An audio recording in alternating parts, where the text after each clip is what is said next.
دا کې د پلکونه دي دا څلور ونه په یو ځای باندې داسې هغه کوي. لږ یې اوچت کا لږ یې اوچت کا.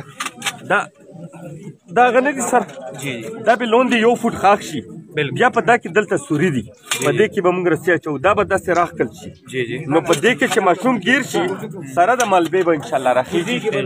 دا 15 کیلو وزن اوچتی. السلام علیکم ملګرو، حکمت جان یم. امید لرم چې ټول به روغ او جوړ یو د ژوند په مزو کې به ملګرو دا سټریټ کې ویډیو تاسو وکته.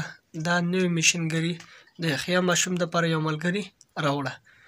ډېر ملګري به دا وایي چې 2 بجې پې کار سټارټ شوی 3 بجې پې کار سټارټ شوی. نه، تاسو د دې نه مخکې ویډیو زما هم وکته چې په 2 بجې باندې هلته زه پخپله موجود وم، خو لیکن کار پې نه و سټارټ. چې کله 3 بجو باندې خلکو بیلچې کودلې دا راواخیستل او کار یې پې سټارټ کولو، نو بیا یې ویل چې صبر وکئ موږ کوزه انجینیرانو سره پې مشوره کوو.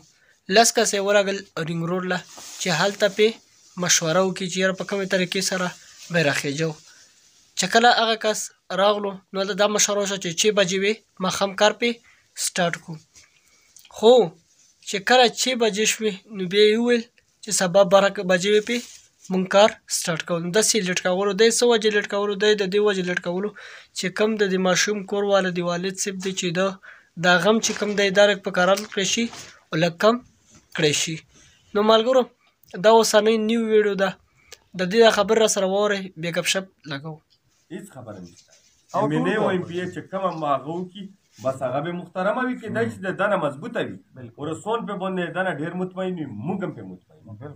دا نه د سیاست شاعري، دا نه د کریډټ شاعري، دا د انسانیت شاعري، په انساني همدردۍ باندې موږ لګېږو.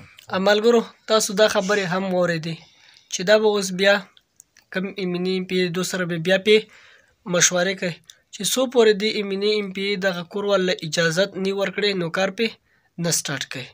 داسې به خبره یوې ورځې نه بلې ته 2 بجو نه 6 بجو له 6 بجو نه سبا 10 بجو له 10 بجو نه 12 بجو له نو داسې وي دا خبره روانه وي.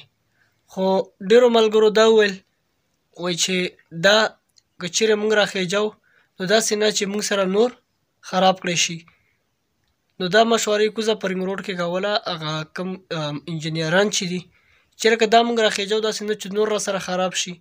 خو ډېرو ملګرو دا ویل وایي چې دی نیمې پورې 20 فوټ پورې په رسک والا راخېجولی دی، کومې کپړې چې دي هغې راختلي دا بیرته تېخوش شوی بیا غورځېدلی، هغه فارمولې ټولې پې ناکام شوي.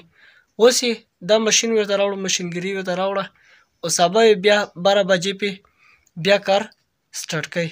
نو الله دې وکړي چې په دې مشینګري باندې راوخېجي او داسې ښایسته شان قبر د ماشوم له جوړ کړي چې د مور او پلار د زړه ښه شي، هسې لږ ډېر خو به وګوري که نه. نو ملګرو دا ویډیو در سره شیر کړئ چې هر چېرته هم یا الله خوشحاله آباد لره. نو راکړئ مال اجازت د الله په امان.